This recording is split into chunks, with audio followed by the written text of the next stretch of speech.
Honorable Speaker. माननीय अध्यक्ष जी,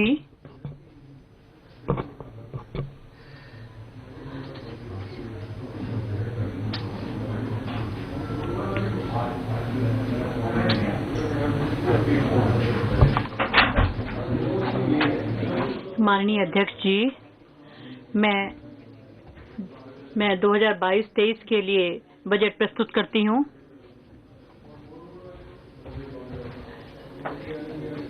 शुरू में ही मैं At the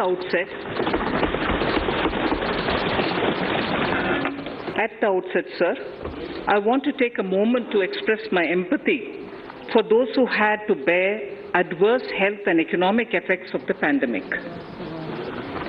The overall sharp rebound and recovery of the economy is reflective of our country's strong resilience.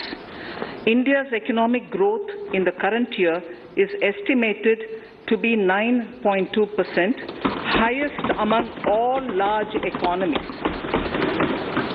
I recognize we are in the midst of an Omicron wave with high incidence but milder symptoms.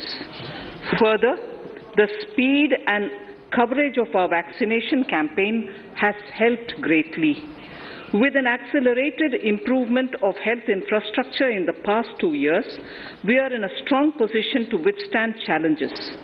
I am confident that with Sabka Prayas, we will continue our journey with strong growth. Honorable Speaker, we are marking Azadi Ka Amrit Mahotsav and have entered into Amrit Kal, the 25-year-long lead-up to India at 100. Honorable Prime Minister, in his Independence Day address, had set out the vision for India at 100. By achieving certain goals during Amrit Kal, our government aims to attain this vision. They are complementing the macroeconomic level growth focus with a microeconomic level all-inclusive and fintech, technology-enabled development, energy transition, and climate action, and relying on virtuous cycles starting from private investment with public capital investment, helping to crowd in private investment.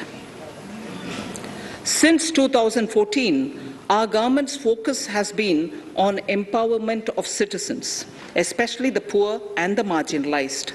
Measures have included programs that have provided housing, electricity, cooking gas, and access to water. We also have programs for ensuring financial inclusion and direct benefit transfers. We are committed to strengthening the abilities of the poor to tap all opportunities. Our government constantly strives to provide the necessary ecosystem for the middle classes, a vast and wide section which is populated across various middle-income brackets, to make use of the opportunities they so desire. This budget seeks to lay the foundation and give a blueprint to steer the economy over Amrit Kal of the next 25 years, from India at 75 to India at 100. It continues to build on the vision drawn in the budget of 21-22. Its fundamental tenets, which included transparency of financial statement and fiscal position, reflect the government's intent, strengths, and challenges. This continues to guide us. The initiatives of the last year's budget have seen significant progress and have been provided with adequate allocations in this budget as well. The strengthening of health infrastructure, speedy implementation of the vaccination program, and the nationwide resilient response to the current wave of the pandemic are evident for all. The productivity-linked incentive in 14 sectors for achieving the vision of Atmanirbhar Bharat has received excellent response, with potential to create 60 lakh new jobs and an additional production of 30 lakh crore during next 5 years. Towards implementation of the new public sector enterprise policy, the strategic transfer of ownership of Air India has been completed. The strategic partner The strategic partner for Neelanchal Ispat Nigam Limited has been selected. The public issue of the LIC is expected shortly. Others too are in the process for 2022-23. The National Bank आपको पर्याप्त मौका पर्याप्त अवसर मिलेगा बेटे बेटे टिप्पणी मत कीजिए The National Bank for Infrastructure Development and National Asset Reconstruction Company have commenced their activities. Honorable Speaker, sir, Budget 2021-22 had provided a sharp increase in provision for public investment or capital expenditure. Throughout the year, with the Honorable Prime Minister guiding the implementation, our economic recovery is continuing to benefit from the multiplier effect. This budget continues to provide impetus for growth. It lays a parallel track of 1. A blueprint for the Amrit Kal, which is futuristic and inclusive. This will directly benefit our youth, women, farmers, the scheduled castes and the scheduled tribes. And number 2, big public investment. Number 2, big public investment for modern infrastructure, readying for India at 100. This shall be guided by PM Gati Shakti and be benefited by the synergy of multimodal approach. Moving forward on this parallel track, we lay the following 4 priorities: PM Gati Shakti, inclusive development, productivity enhancement and investment, sunrise opportunities, energy transition and climate action, and 4, financing of investments.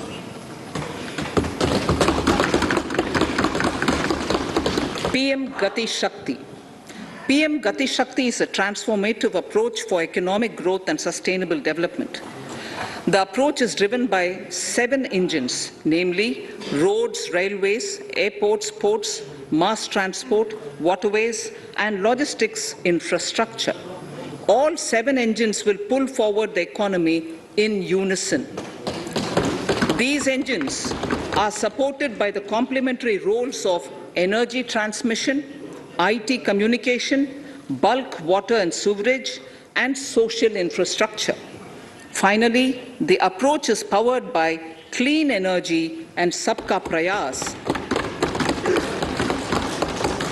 The efforts of the central government, the state governments, and the private sector together, leading to a huge job and entrepreneurial opportunities for all, especially the youth. PM Gati Shakti Master Plan, National Master Plan. The scope of PM Gati Shakti National Master Plan will encompass the 7 engines for economic transformation, seamless multimodal connectivity, and logistics efficiency. It will also include the infrastructure development by the state governments as per Gati Shakti Master Plan.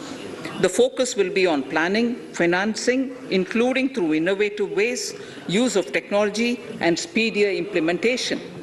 The projects pertaining to these 7 engines in the national infrastructure pipeline will be aligned with PM Gati Shakti framework. The touchstone of the master plan will be world-class modern infrastructure and logistics synergy among different modes of movement, both of people and goods, and location of projects. This will help raise the productivity and accelerate economic growth and development. Road transport. PM Gati Shakti Master Plan for expressways will be formulated in 22-23 to facilitate faster movement of people and goods. The national highways network will be expanded by 25,000 kilometers in 2022-23. 20,000 crores of rupees will be mobilized through innovative ways of financing to complement the public resources. The data exchange among all mode operators will be brought on unified logistics interface platform, designed for application programming interface. This will provide for efficient movement of goods through different modes, reducing logistics cost and time, assisting just-in-time inventory management, and in eliminating tedious documentation. Most importantly, this will provide real-time information to all stakeholders and improve international competitiveness. Open source mobility stack for organizing seamless travel of passengers will also be facilitated. Contracts for implementation of multimodal logistic parks at 4 locations through PPP mode will be awarded in 22-23. Railways will develop new products and efficient logistics services for small farmers and small and medium enterprises, besides taking the lead in integration of postal and railways network to provide seamless solutions for movement of parcels. One station, one product concept will be popularized to help local businesses and supply chains. As a part of Atmanirbhar Bharat, 2,000 kilometers of network will be brought under Kavach, the indigenous world-class technology for safety and capacity augmentation in 2022-23. 400 new generation Vande Bharat trains will better energy efficiency and passenger riding experience will be developed and manufactured during the next 3 years. 100 PM Gati Shakti cargo terminals for multimodal logistics facilities will be developed during the next 3 years. Innovative ways of financing and faster implementation will be encouraged for building metro systems of appropriate type at scale. Multimodal connectivity between mass urban transport and railway stations will be facilitated on priority. Design of metro systems, including civil structures, will be reoriented and standardized for Indian conditions and needs. Parvat Mala, as a preferred ecologically sustainable alternative to conventional roads in difficult hilly areas, National Ropeways Development Program will be taken up on PPP mode. The aim is to improve connectivity and convenience for commuters, besides promoting tourism. This may also cover congested urban areas where conventional mass transit system is not feasible. Contracts for 8 such ropeway projects for a length of 60 kilometers will be awarded in 22-23.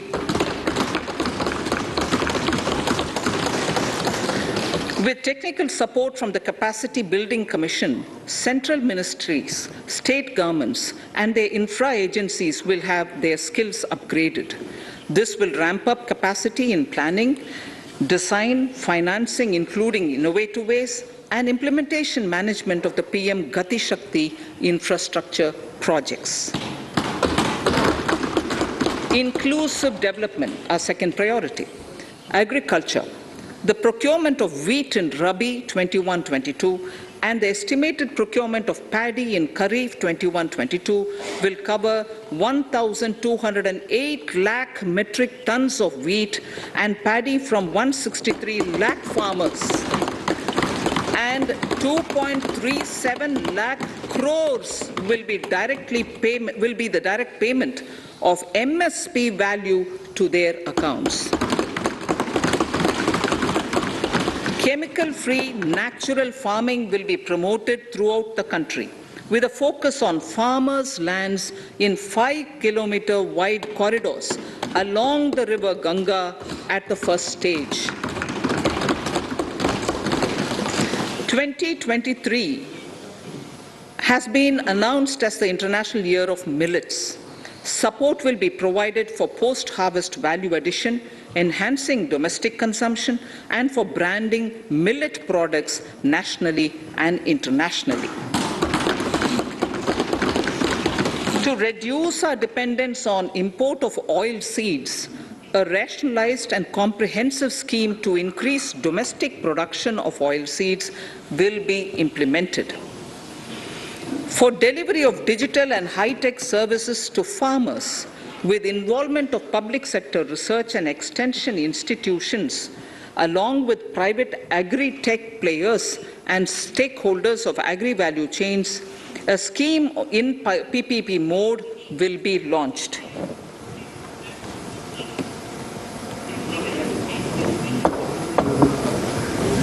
Use of Kisan drones will be promoted for crop assessment, digitization of land records, spraying of insecticides and nutrients. States will be encouraged to revise syllabi of agricultural universities to meet the needs of natural, zero budget and organic farming, modern day agriculture, value addition and management. A fund with blended capital raised under the co-investment model will be facilitated through the NABARD. This is to finance startups for agriculture and rural enterprise relevant for farm produce value chain. The activities of these startups will include inter alia, support for FPOs, machinery for farmers on rental basis at farm level, and technology including IT-based support. The implementation of the Ken-Betwa link project at an estimated cost of 44,605 crores will be taken up. This is aimed at providing irrigation benefits to 9.0 lakh hectare of farmers' lands, drinking water supply to 62 lakh people, 103 megawatt of hydro, 27 megawatt of solar power, allocations of 4,300 crores of rupees in the RE 21-22 and 1,400 crores of rupees in 22-23 have been made for this project. Honorable Speaker, sir, draft DPRs for 5 river links, namely Daman-Ganga Pinjal, Par-Tapi Narmada, Godavari Krishna, Krishna Pennar, and Pennar Kaveri have been finalized. Once a consensus is reached among the beneficiary states, the Centre will provide support for their implementation. For farmers to adopt suitable varieties of fruits and vegetables and to use appropriate production and harvesting techniques, our government will provide a comprehensive package with participation of state governments.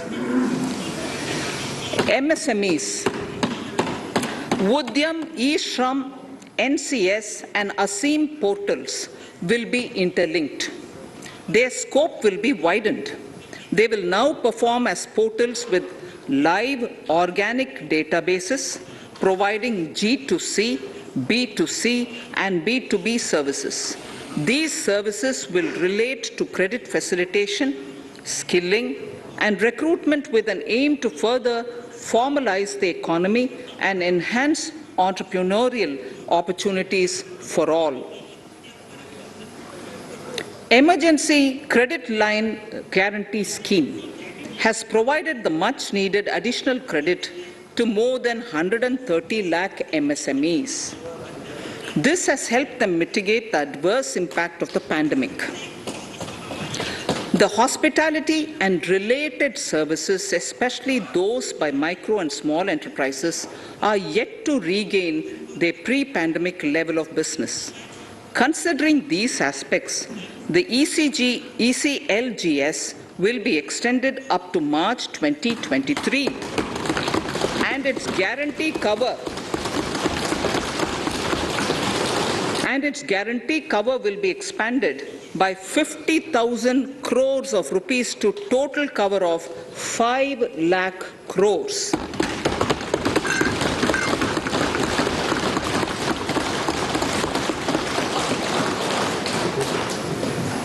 With the additional amount being earmarked, exclusively for the hospitality and related sectors. Credit Guarantee Trust for Micro and Small Enterprises, CGT-MSE, scheme will be revamped with required infusion of funds. This will facilitate additional credit of 2 lakh crore for micro and small enterprises and expand employment opportunities.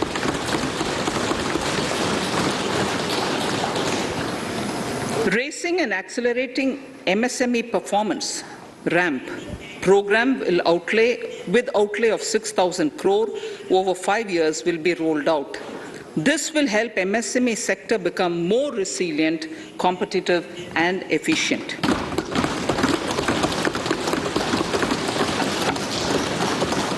Skilling programs and partnership with the industry will be reoriented to promote continuous skilling avenues, sustainability, and employability. The National Skill Qualification Framework will be aligned with dynamic industry needs.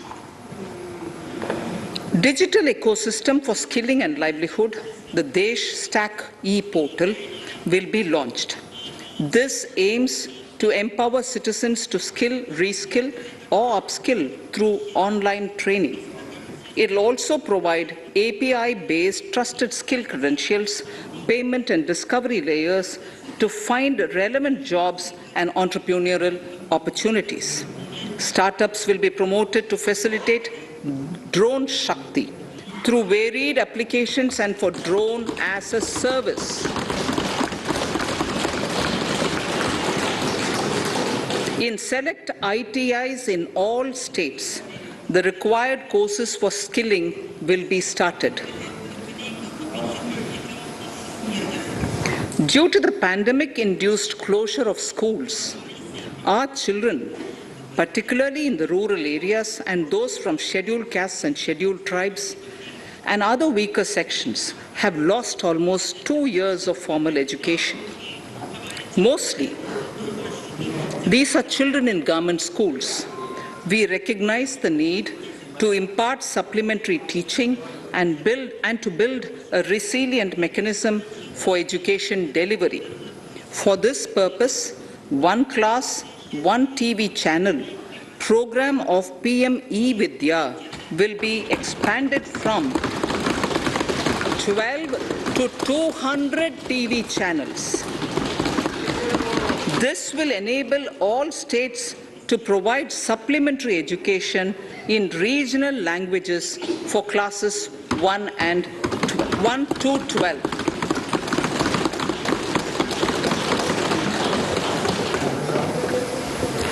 High-quality e-content in all spoken languages will be developed for delivery via internet, mobile phones, TV, and through radio and digital teachers. A competitive mechanism for development of quality e-content by the teachers will be set up to empower and equip them with digital tools of teaching and facilitate better learning outcomes. A digital university will be established to provide access to students across the country for world-class quality universal education with personalized learning experience at their doorsteps. This will be made available in different Indian languages and ICT formats. The university will be built on a networked hub and spoke model, with the hub building cutting-edge ICT expertise. The best public universities and institutions in the country will collaborate as a network of hub and spoke. An open platform for the national digital health ecosystem will be rolled out. It will consist of digital registries of health providers and health facilities, unique health identity, consent framework, and universal access to health facilities. The pandemic has accentuated mental health problems in people of all ages. To better the access to quality mental health counseling and care services, a national tele-mental health program will be launched. This will include a network of 23 mental health centers of excellence, with NIMHANS being the nodal center, and International Institute of Information Technology, Bangalore, IIIT Bangalore, providing technology support.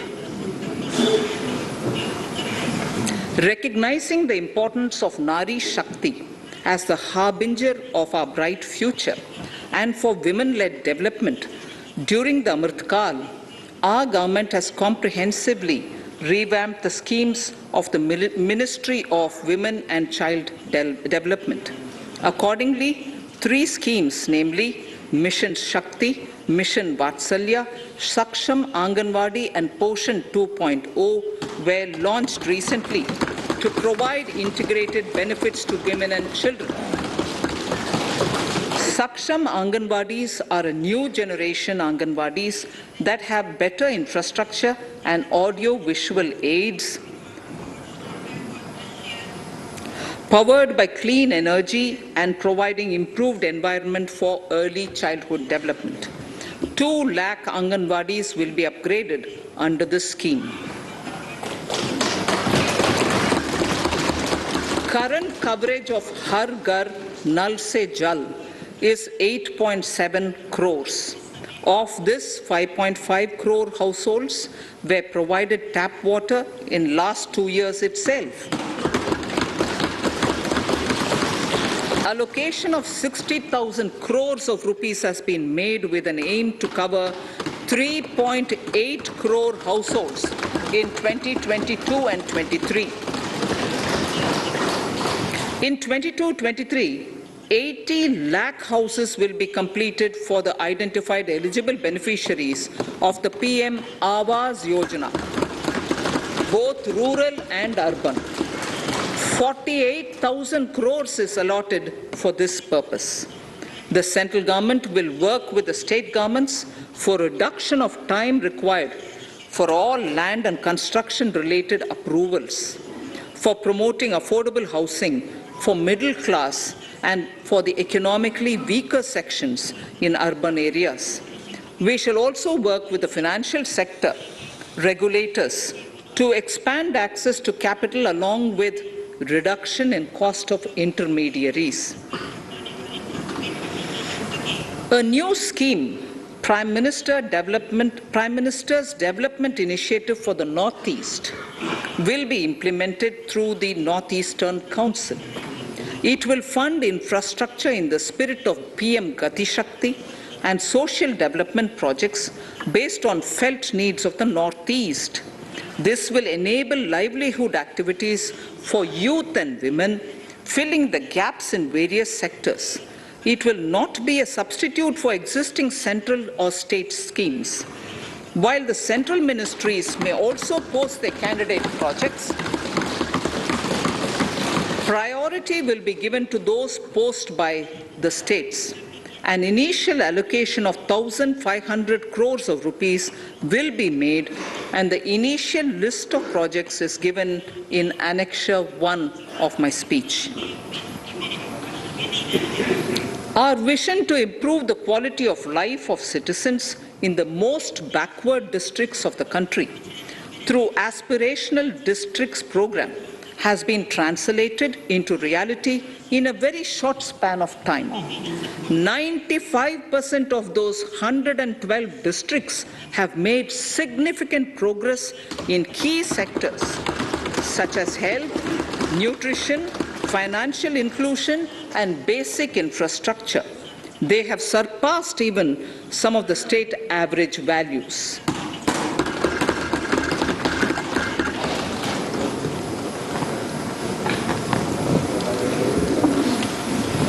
However, in those districts, some blocks continue to lag. In 22-23, the program will focus on such blocks in those districts.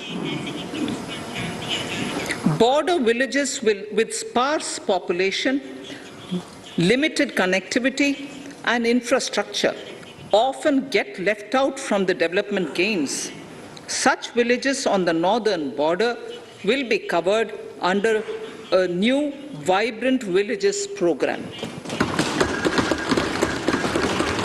The activities will include construction of village infrastructure, housing, tourist centers, road connectivity, provisioning of decentralized renewable energy, direct-to-home access for Doordarshan and educational channels, and support for their livelihood generation. Additional funding for these activities will be provided. Existing schemes will be converged. We will define their outcomes and monitor them on a constant basis. In 2022, 100% of 1.5 lakh post offices will come on the core banking system, enabling financial inclusion and access to accounts through net banking, mobile banking, ATMs, and also provide online transfer of funds between post office accounts and bank accounts. This will be helpful, especially for farmers and senior citizens in rural areas, enabling interoperability and financial inclusion. Honorable Speaker, sir, in recent years, digital banking, digital payments, and fintech innovations have grown at a rapid pace in the country. Government is continuously encouraging these sectors to ensure that the benefits of digital banking reach every nook and corner of the country in a consumer-friendly manner. Taking forward this agenda and to mark 75 years of our independence, it is proposed to set up 75 digital banking units in 75 districts of the country by scheduled commercial banks. The financial support for digital payment ecosystem announced in the previous budget will continue in 22-23 as well. This will encourage further adoption of digital payments. There will also be a focus to promote use of payment platforms that are economical and user-friendly. Sir, I move to the next priority. In recent years, over 25,000 compliances were reduced and nearly 1,500 union laws were repealed. This is the result of our government's strong commitment for minimum government and maximum governance. 1,486 union laws were repealed. Our trust in the public and ease of doing business is what is highlighted here, sir. For the Amrit Kal, the next phase of ease of doing business 2.0 and ease of living will be launched. In our endeavor to improve productive efficiency of capital and human resources, we will follow the idea of trust-based governance. The new phase will be guided by an active involvement of the states, digitization of manual processes and interventions, integration of the central and state level systems through IT bridges, a single point access for all citizen-centric services, and standardization and removal of overlapping compliances. Crowdsourcing of suggestions and ground-level assessment of the impact with active involvement of citizens and businesses will be encouraged. A single window portal, Parivesh, for all green clearances was launched in 2018. It has been instrumental in reducing the time required for approvals significantly. The scope of this portal will be expanded to provide information to the applicants based on location of units. Information about specific approvals will be provided. It will enable application for all 4 approvals through a single form and tracking of the process through Centralized Processing Center Green, CPC Green. E-passports. The issuance of e-passports using embedded chip and futuristic technology will be rolled out in 22-23 to enhance the convenience for the citizens in their overseas travel. By the time of India at 100, nearly half our population is likely to be living in urban areas. To prepare for this, orderly urban development is of critical importance.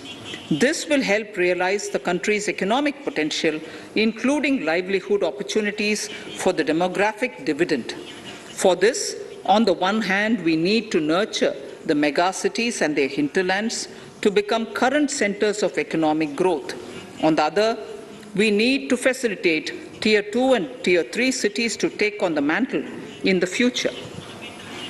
This would require us to reimagine our cities into centers of sustainable living with opportunities for all, including women and our youth. For this to happen, urban planning cannot continue with a business-as-usual approach. We plan to steer a paradigm change.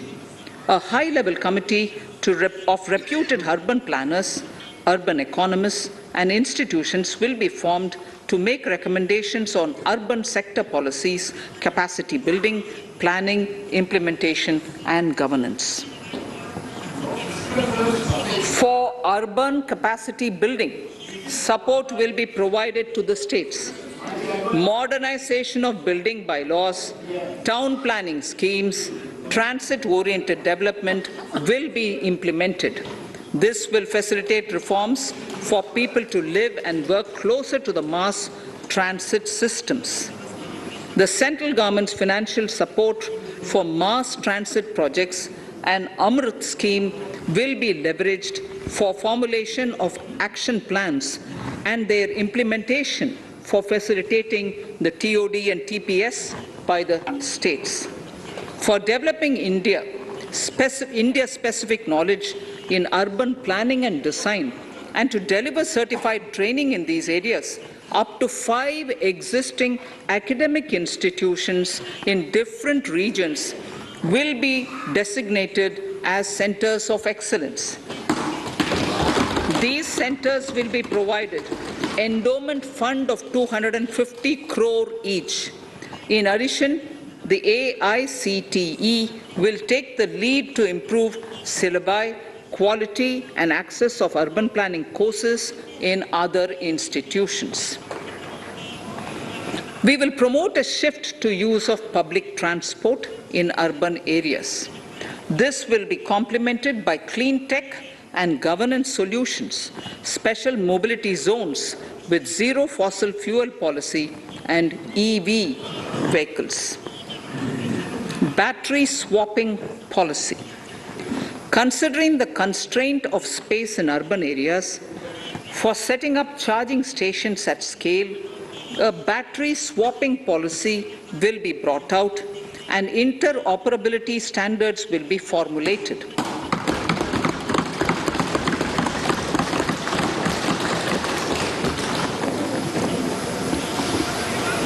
The private sector will be encouraged to develop sustainable and innovative business models for battery or energy as a service. This will improve efficiency in the EV ecosystem. Efficient use of land resources is a strong imperative. States will be encouraged to adopt unique land parcel identification number to facilitate IT-based management of records. The facility for transliteration of land records across any of the Schedule 8 languages will also be rolled out. The adoption of linkage with National Generic Document Registration System, NGDRS, with the One Nation, One Registration software will be promoted as an option for uniform process of registration and anywhere registration of deeds and documents. Necessary amendments in the code IBC will be carried out to enhance the efficiency of the resolution process and facilitate cross-border insolvency resolution. Accelerated corporate exit. Several IT-based systems have been established for accelerated registration of new companies. Now the Center for Processing Accelerated Corporate Exit, CPACE, will process re-engineering, will be established to facilitate and speed up the voluntary winding up of these companies from the currently required 2 years to less than 6 months. Government procurement. Government rules have recently been modernized for the needs of Amrit Kal. The new rules have benefited from the inputs from various stakeholders. The modernized rules allow use of transparent quality criteria besides cost and evaluation of complex tenders. Provisions have been made for payment of 75% of running bills mandatorily within 10 days and for encouraging settlements of disputes through conciliation. As a further step to enhance transparency and to reduce delays in payments, a completely paperless, end-to-end online e-bill system will be launched for use by all central ministries for their procurements. The system will enable the suppliers and contractors to submit online their digitally signed bills and claims and track their status from anywhere.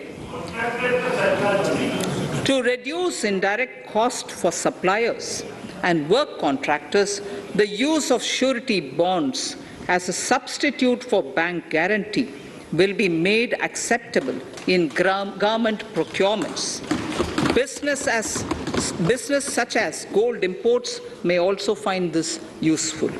IRDAI, insurance regulator, has given the framework for issue of surety bonds by insurance companies.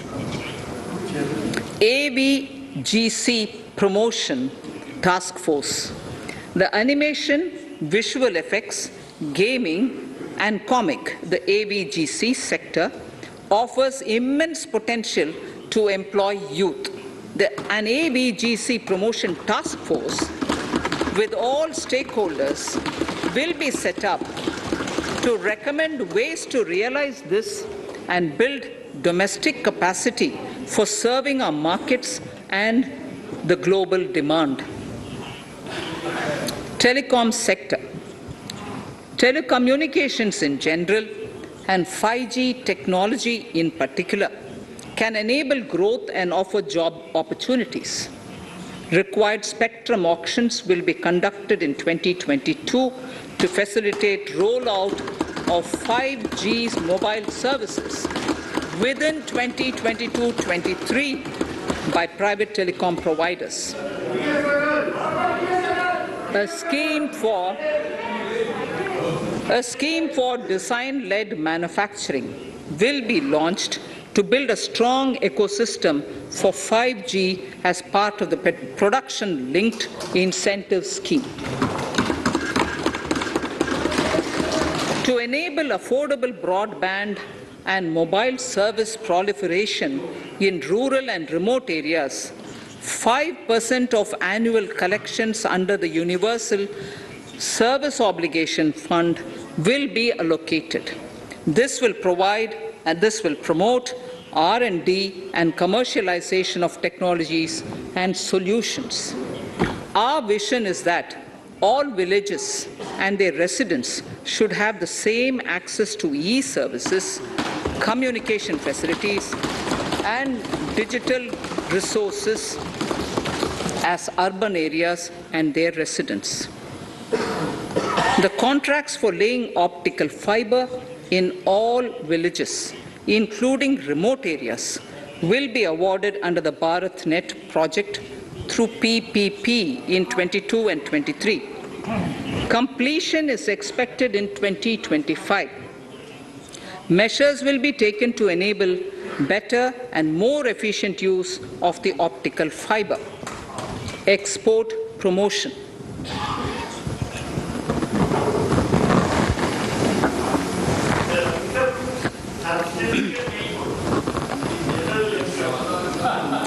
Special Economic Zones Act will be replaced with a new legislation that will enable the states to become partners in development of enterprise and service hubs.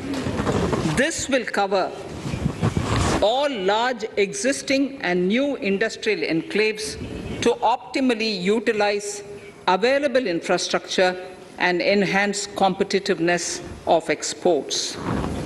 Atmanirbharta in defense. Our government is committed to reducing imports and promoting Atmanirbharta in equipment for the armed forces. 68% of the capital procurement budget will be earmarked for domestic industry in 22-23, up from 58% in 21-22. Defense R&D will be opened up for industry, startups, and academia, with 25% of defense R&D budget earmarked. Private industry will be encouraged to take up design and development of military platforms and equipment in collaboration with DRDO and other organizations through SPV model. An independent nodal umbrella body will be set up for meeting wide-ranging testing and certification requirements. Artificial intelligence, geospatial systems and drones, semiconductor and its ecosystem, space economy, genomics and pharmaceuticals, green energy and clean mobility systems have immense potential to assist sustainable development at scale and modernize the country. They provide employment opportunities for our youth and make Indian industry more efficient and competitive. Supportive policies, light touch regulations, facilitative actions to build domestic capacities and promotion of research and development will guide the government's approach.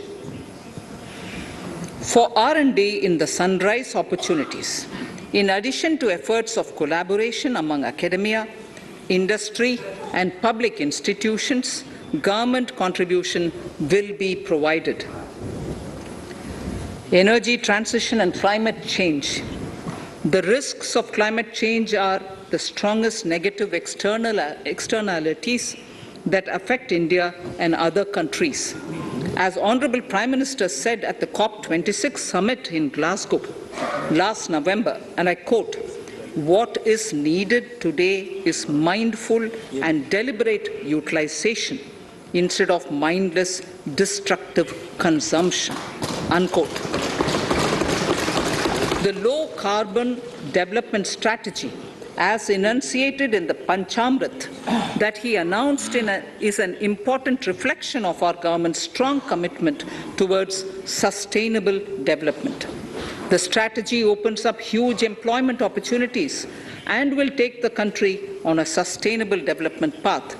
This budget proposes several near-term and long-term actions accordingly. Solar power. To facilitate domestic manufacturing for the ambitious goal of 280 gigawatts of installed solar capacity by 2030, an additional allocation of 19,500 crores for PLI, production-linked incentive, for manufacturing of high-efficiency modules with priority to fully integrate manufacturing units from polysilicon to solar PV modules will be made. Honorable Speaker, sir, the circular economy transition is expected to help in productivity enhancement as well as creating large opportunities for new businesses and jobs. The action plans for 10 sectors such as electronic waste, end-of-life vehicles, used oil waste, toxic and hazardous industrial waste are already ready. The focus will now be on addressing important cross-cutting issues of infrastructure, reverse logistics, technology upgradation, and integration with informal sector. This will be supported by active public policies covering regulations, extended producers' responsibilities, framework, and innovation facilities. 5 to 7% biomass pellets will be co-fired in thermal power plants, resulting in carbon dioxide savings of 38 MMT annually. This will also provide extra income to farmers and job opportunities to locals and help avoid stubble burning in agricultural fields. Saving energy is an important aspect of the energy management. Hence, energy efficiency and savings measures will be promoted. This will be done in large commercial buildings through the energy service company business model. It will facilitate capacity building and awareness for energy audits, performance contracts, and common measurement of and verification protocol. 4 pilot projects for coal gasification and conversion of coal into chemicals required for the industry will be set up to evolve technical and financial viability.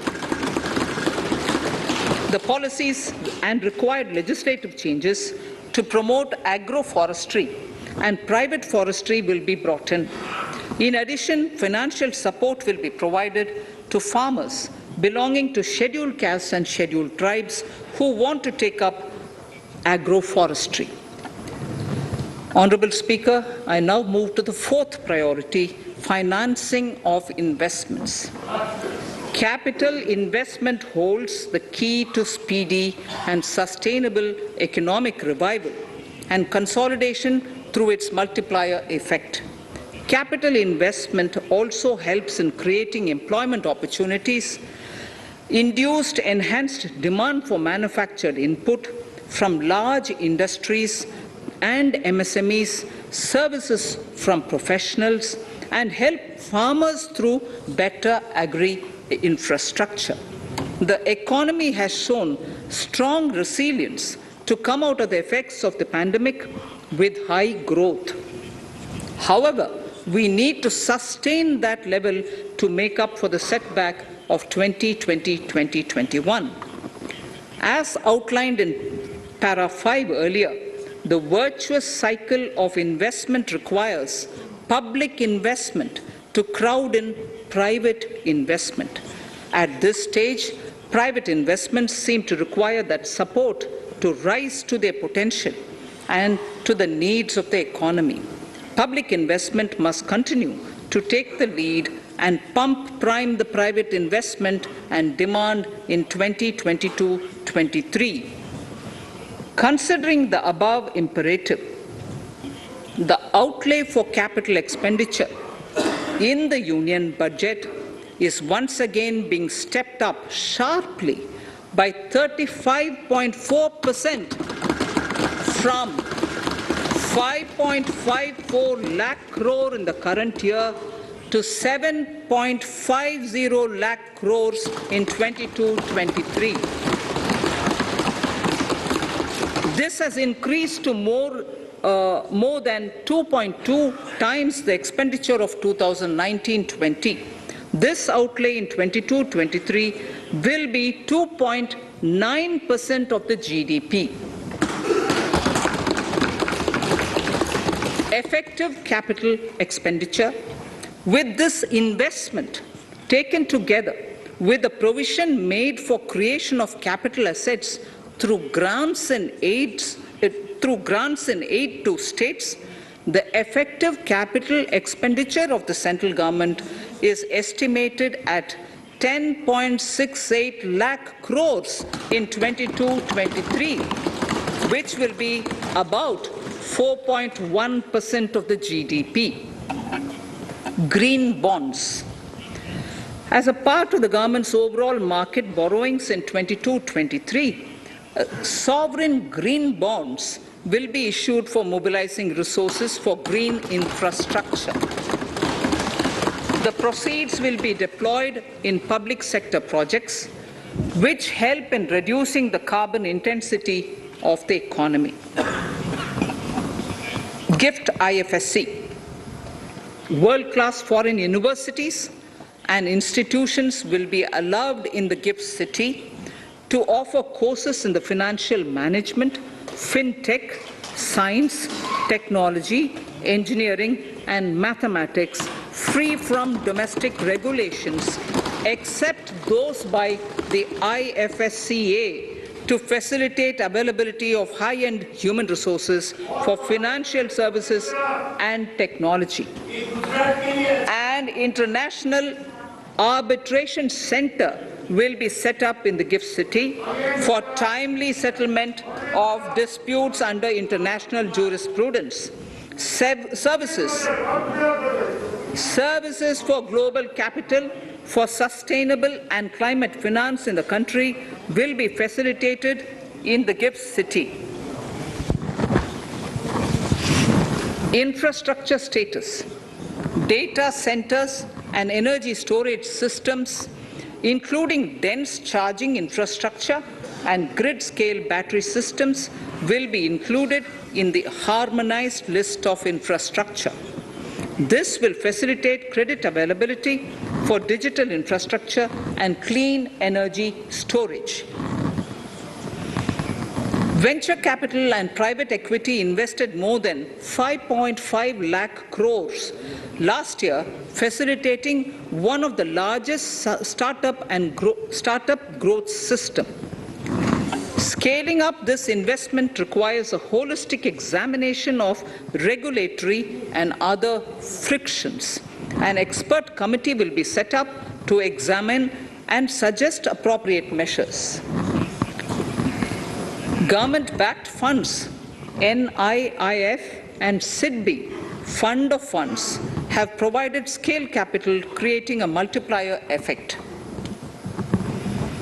For encouraging important sunrise sectors such as climate action, deep tech, digital economy, pharma, and agri-tech, the government will promote these thematic funds for blended finance, with the government share being limited to 20% and the funds being managed by private fund managers. For financing the infrastructure needs, the stepping up of public investment will need to be complemented by private capital at a significant scale. Measures will be taken to enhance financial viability of projects, including PPP, with technical and knowledge assistance from multilateral agencies. Enhancing financial viability shall also be obtained by adopting global best practices, innovative ways of financing, and balanced risk allocation. Digital rupee.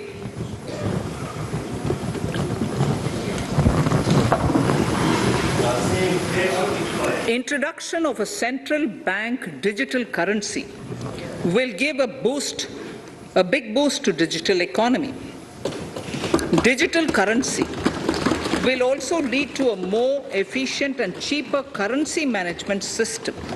It is therefore proposed to introduce digital rupee using blockchain and other technologies to be issued by the Reserve Bank of India starting 2022 and 23.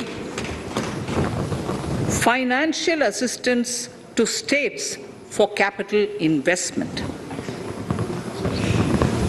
Reflecting the true spirit of cooperative federalism, the central government is committed to bolstering the hands of the states in enhancing their capital investment towards creating productive assets and generating remunerative employment.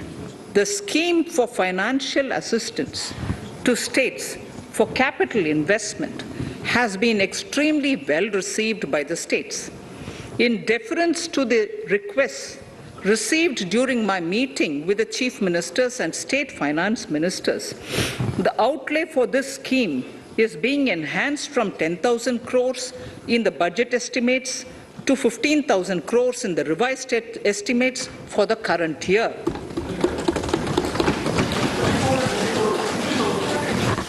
For 22-23,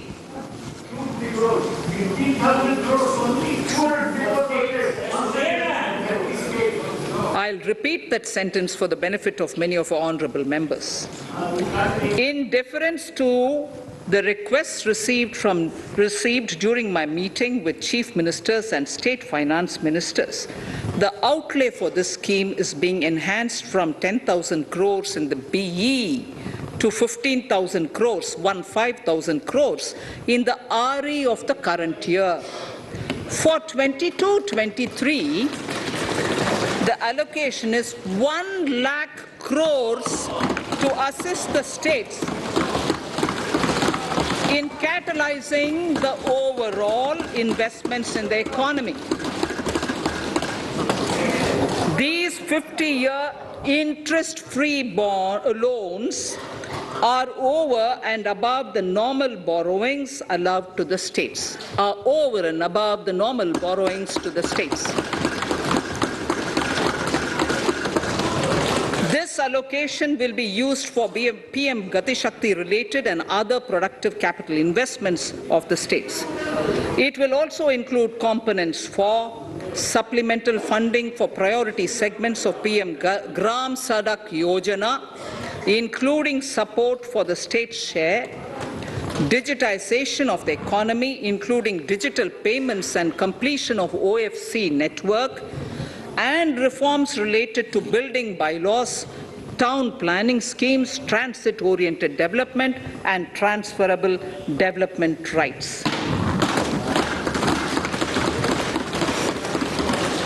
In 22-23, in accordance with the recommendations of the 15th Finance Commission, the states will be allowed a fiscal deficit of 4% of the GSDP, of which 0.5% will be tied to power sector reforms, for which the conditions have already been communicated in 21-22. Fiscal management. As against a total expenditure of 34.83 lakh crores of rupees projected in the BE 21-22, the revised estimate is 37.70 lakh crores.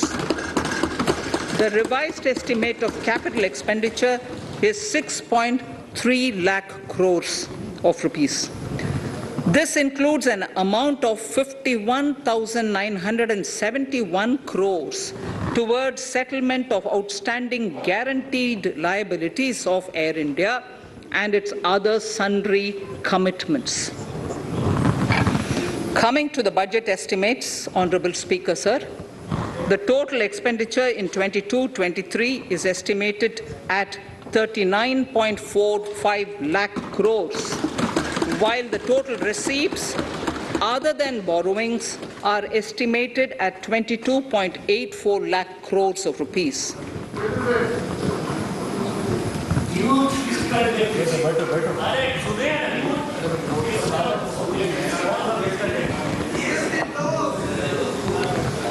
The revised fiscal deficit, Honourable Speaker, in the current year is estimated at 6.9% of the GDP, as against 6.8% projected in the budget estimates.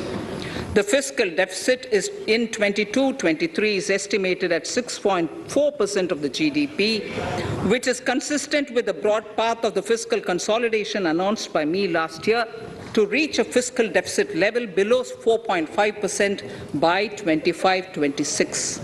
While setting the fiscal deficit level in 22-23, I am conscious of the need to nurture growth through public investment to become stronger and sustainable.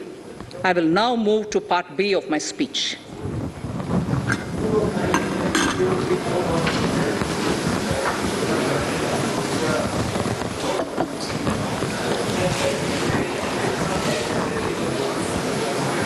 Direct tax.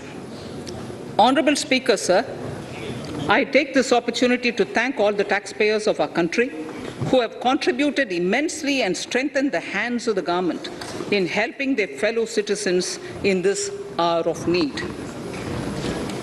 So I have brought in a little verse from the Mahabharata. I won't spend more time reading because I would like the speech to get enough time. However, the substance of it is the king must make arrangements for yoga kshema, which is the welfare of the populace, by way of abandoning any laxity and by governing the state in line with dharma, along with collecting taxes which are in consonance with dharma. This is Mahabharata Shanti Parva Adhyaya, Shloka 11 from 72. Drawing wisdom from our ancient texts, we continue on the path to progress. The proposals in this budget, while continuing with our declared policy of stable and predictable tax regime, intend to bring more reforms that will take ahead our vision to establish a trustworthy tax regime. This will further simplify the tax system, promote voluntary compliance by taxpayers, and reduce litigation. Introducing new updated return. India is growing at an accelerated pace, and people are undertaking multiple financial transactions. The Income Tax Department has established a robust framework of reporting of taxpayers' transactions. In this context, some taxpayers may realize that they have committed omissions or mistakes in correctly estimating their income for tax payment. To provide an opportunity to correct such errors, I am proposing a new provision permitting taxpayers to file an updated return on payment of additional tax.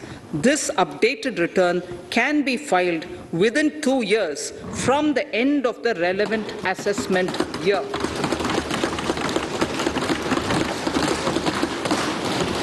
Honourable Speaker, sir, presently, if the department finds out that some income has been missed out by an assessee, it goes through a lengthy process of adjudication. Instead, with this proposal now, there will be a trust repost in the taxpayers that will enable the assessee herself to declare the income that she may have missed out earlier while filing her return.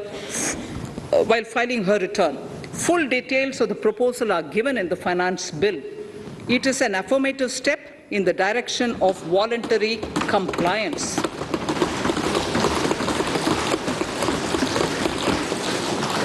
Reduced alternative minimum tax rate and surcharge for cooperatives.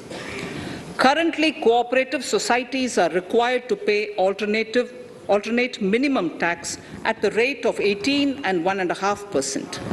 However, companies pay the same rate, the same, which is the alternate minimum tax, at the rate of 15%. To provide a level playing field between cooperative societies and companies, I propose to reduce this rate for the cooperative societies also to 15%.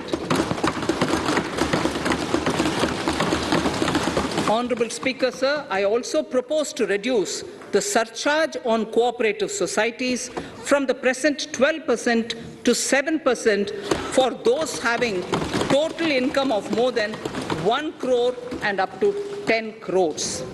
This would help in enhancing income of cooperative societies and its members who are mostly from the rural and from farming communities. Tax relief to persons with disability. The parent or guardian of a differently abled person can take an insurance scheme for such person. The present law provides for deduction to the parent or guardian only if the lump sum payment or annuity is available to the differently abled person on the death of the subscriber, that is the parent or the guardian. There could be situations where the differently abled dependent may need payment of annuity or lump sum amount even during the lifetime of their parent or guardian. I propose thus to allow the payment of annuity and lump sum amount to the differently abled dependent during the lifetime of the parent and guardians, that is parent or guardians, attaining the age of 60 years. Parity between employees of the state and central governments. At present, the central government contributes 14% of the salary of its employee to the National Pension System, NPS, Tier 1. This is allowed as a deduction in computing the income of the employee. However, such deduction is allowed only to the extent of 10% of the salary in case of employees of the state governments.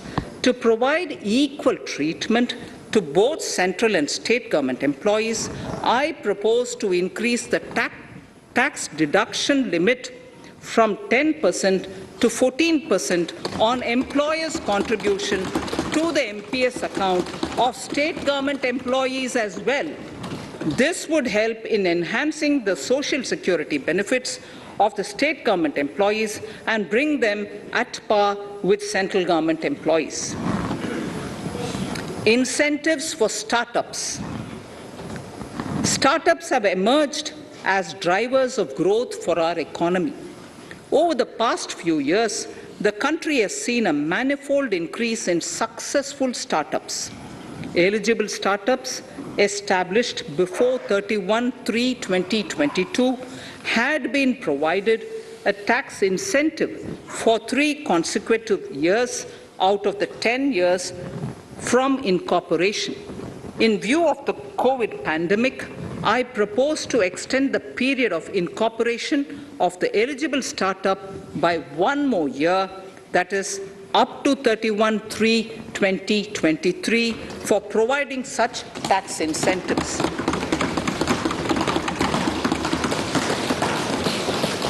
Incentives for newly incorporated manufacturing entities under concessional tax regime. In an effort to establish a global competitive business environment for certain domestic companies, a concessional tax regime of 15% was introduced by our government for newly incorporated domestic manufacturing companies. I propose to extend the last date for commencement of manufacturing or production under Section 115BAB by 1 more year, that is from 31st March 2023 to 31st March 2024.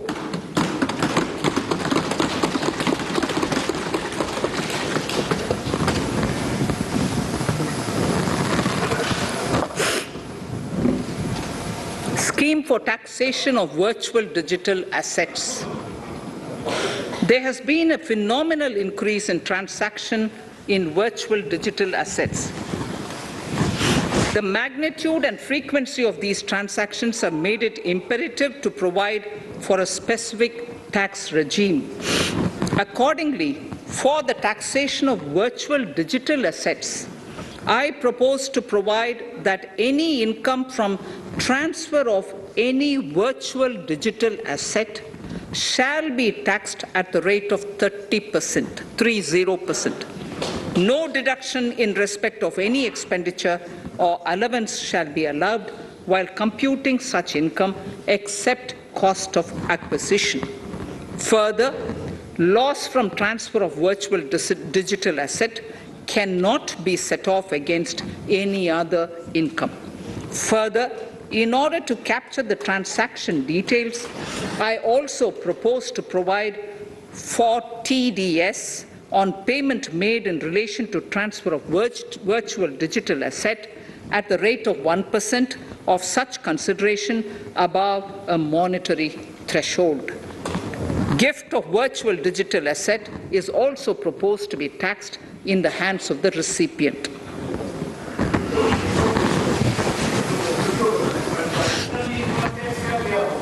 Litigation management to avoid repetitive appeals by the department. It has been observed that a lot of time and resources are consumed in filing of appeals which involve identical issues. Taking forward our policy of sound litigation management, I propose to provide that if a question of law in the case of an assessee is identical to a question of law which is pending in the appeal before a jurisdictional high court or Supreme Court, in any case, the filing of further appeal in the case of this assessee by the department shall be deferred till such a question of law is decided by the jurisdictional high court or the Supreme Court. This will greatly help in reducing the repeated litigation between taxpayer and the department.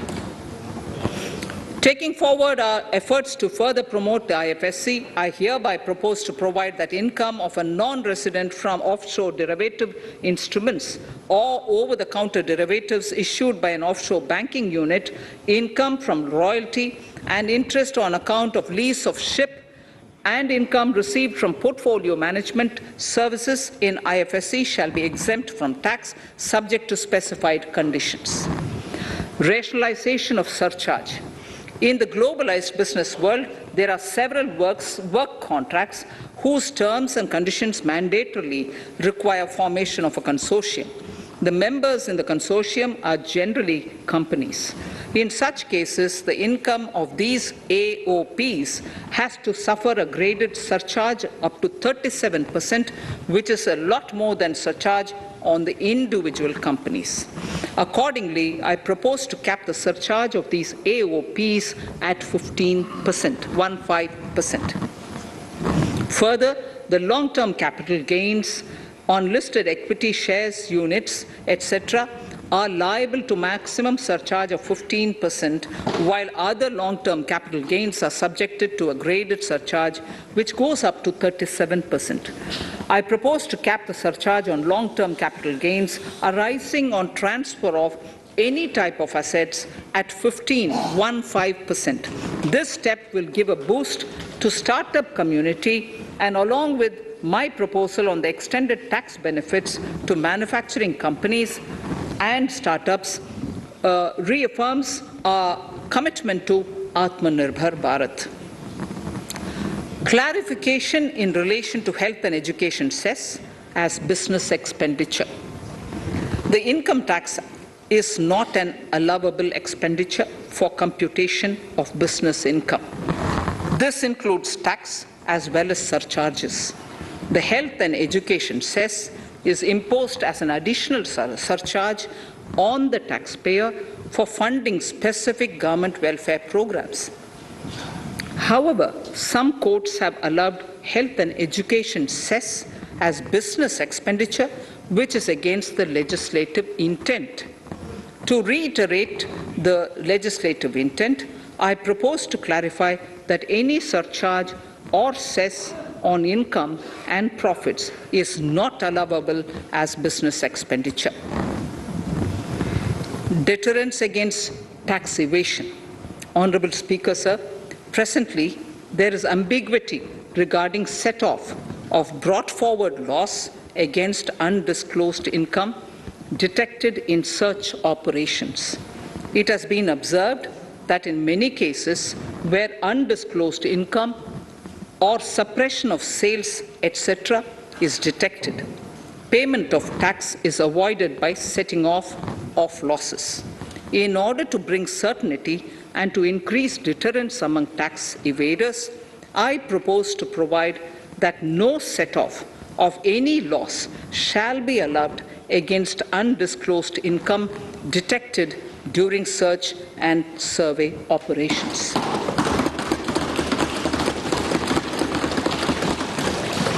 It has been noticed that as a business promotion strategy, there is a tendency on businesses to pass on benefits to their agents.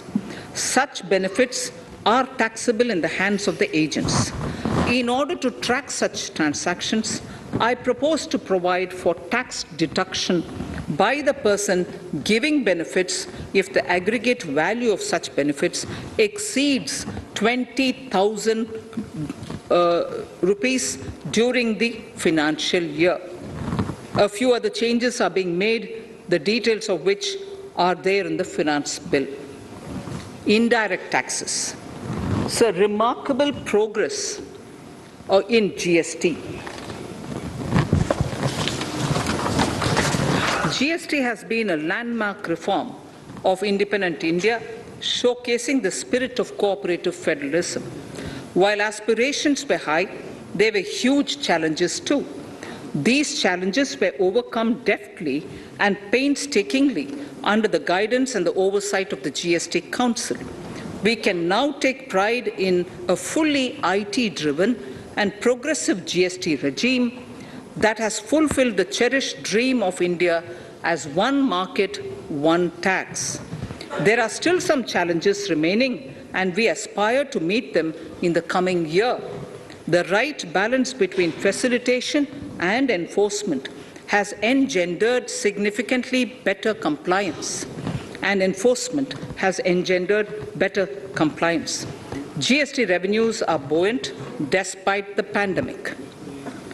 I would bring in something which I've got to know this morning, not part of my speech, but worth putting in here for the knowledge of the Honourable House. I would like to bring to the notice of this House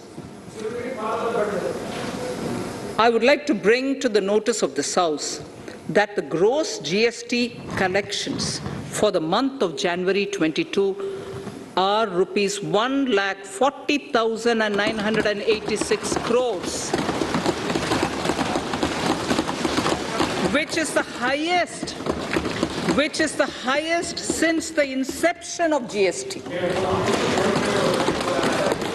This has been possible due to rapid economic growth, recovery, post-COVID,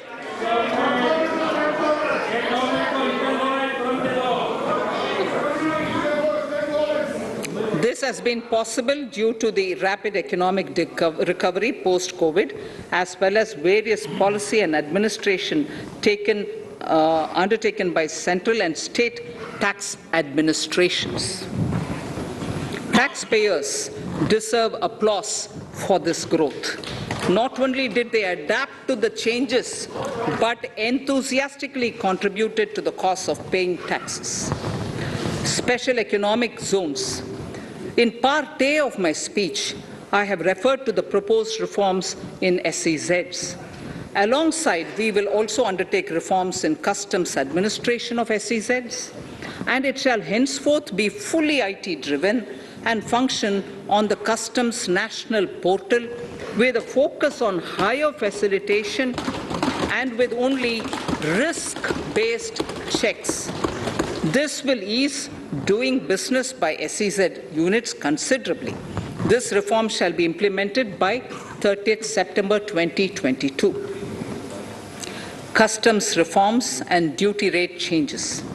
Customs administration has reinvented itself over the years through liberalized procedures and infusion of technology. Faceless customs has been fully established.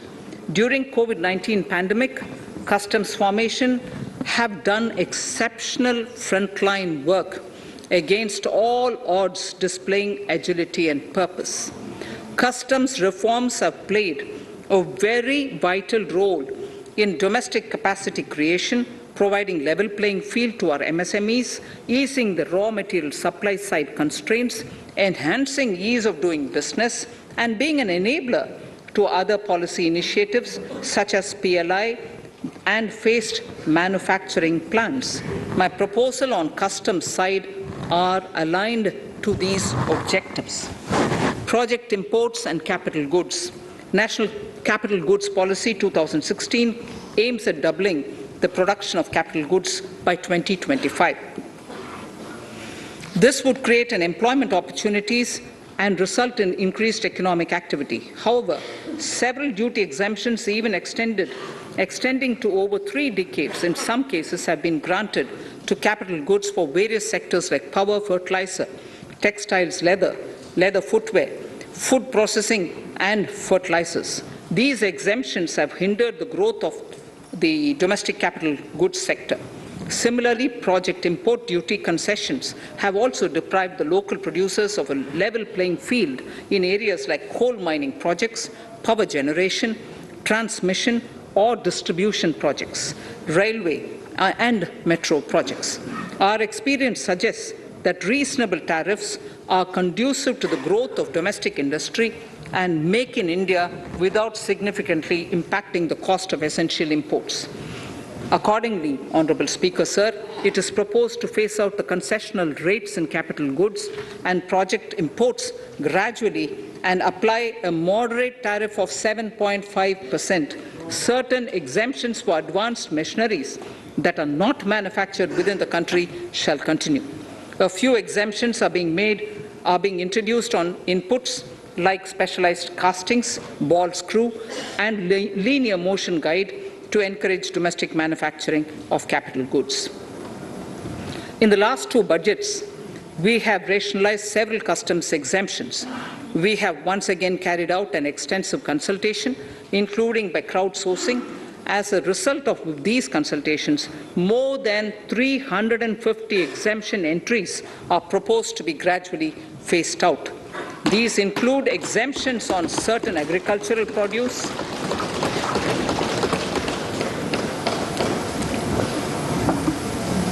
chemicals, fabrics, medical devices and drugs, and medicines for which sufficient domestic capacity exists.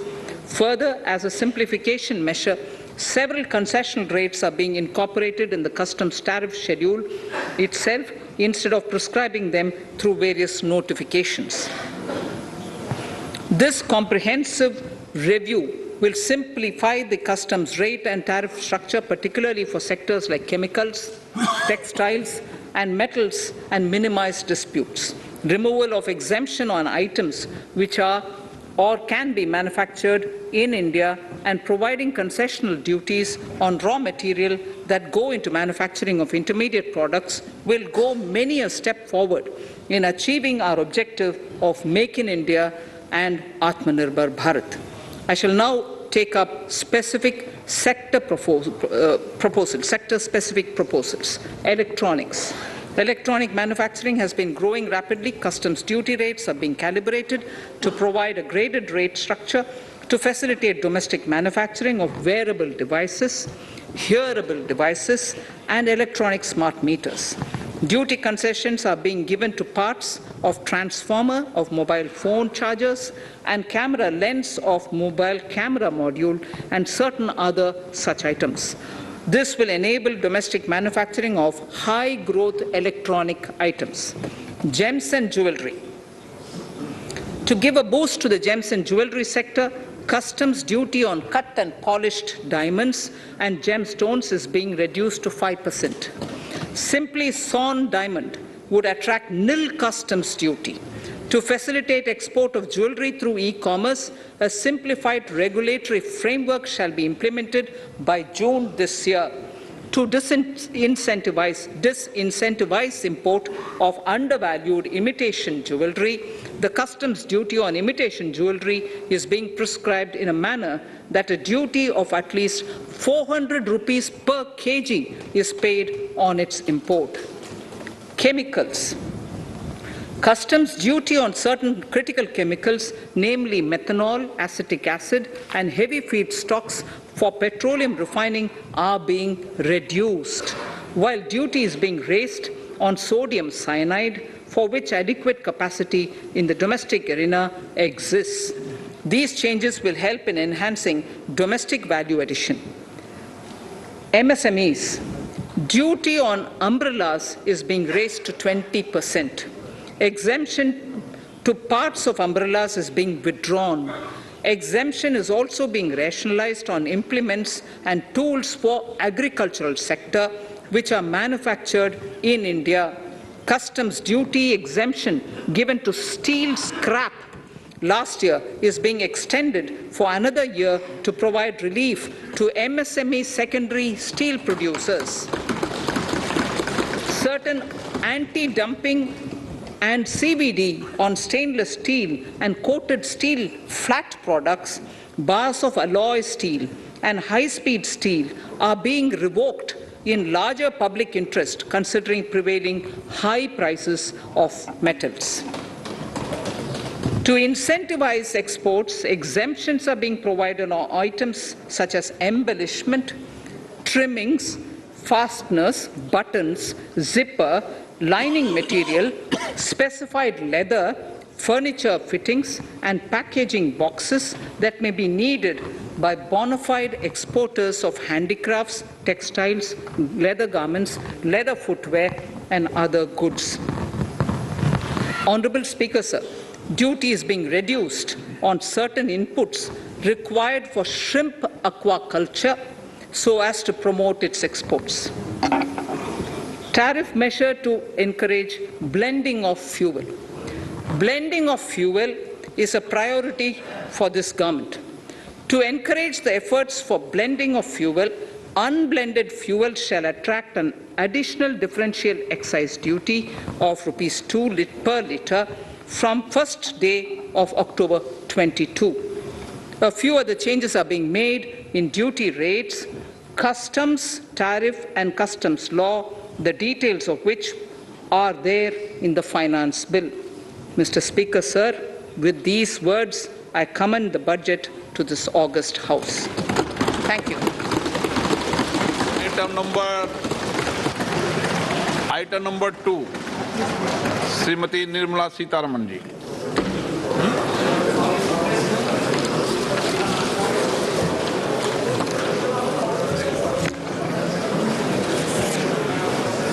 Sir, with your permission, I rise to lay on the table the following statements under Section 3(1) of the Fiscal Responsibility and Budget Management FRBM Act 2003.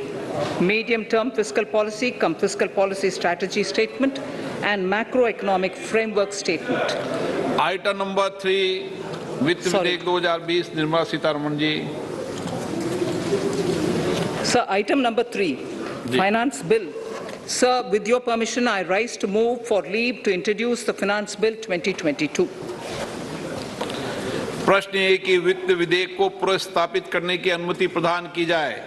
जो सदस्य इसके पक्ष में हाँ गए, जो सदस्य विरोध में ना गए, मेरे विचार में निर्णय हाँ वालों के पक्ष में, हाँ वालों के पक्ष में। माननीय मंत्री जी, वित्त विधेयक को पुनर्स्थापित करें। Sir, I introduce the bill. सभा की कार्रवाई कल बुधवार दिनांक 2 फरवरी 2022 को 4:30 बजे तक के लिए स्थगित की जाती है।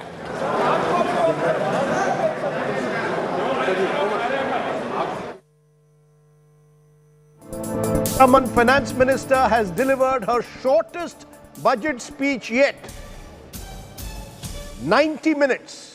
As opposed to the previous speeches which have been usually over 2 hours. Nirmala Sitharaman's shortest budget speech, the fiscal deficit being pegged at 6.9% of GDP, sovereign green bonds to be issued, capex pegged at 7.5 lakh crores, taxation on digital assets, government setting a tax regime for digital assets.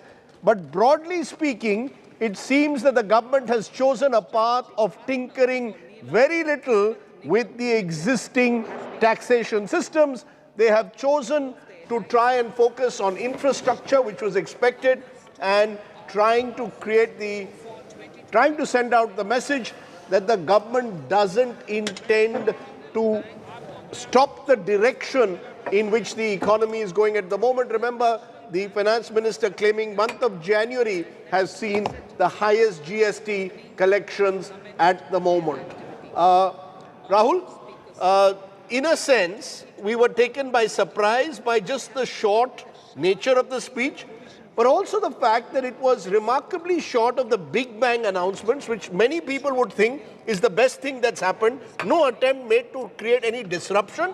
Instead, a belief that if you pursue this direction now and give the private sector enough opportunity by creating an enabling environment, that should kickstart the economy in itself. So it still was 1 hour 30 minutes long, short only in comparison to the 2 hours 40 minutes she spent a couple of years ago, and therefore it seemed shorter. But among the shorter ones, Rahul, in recent times, if you even look at previous speeches of Arun Jaitley, and the charge against Mr. Jaitley at the time was that there was a lot of tinkering being done, looking at specific sectors and looking at tax cuts or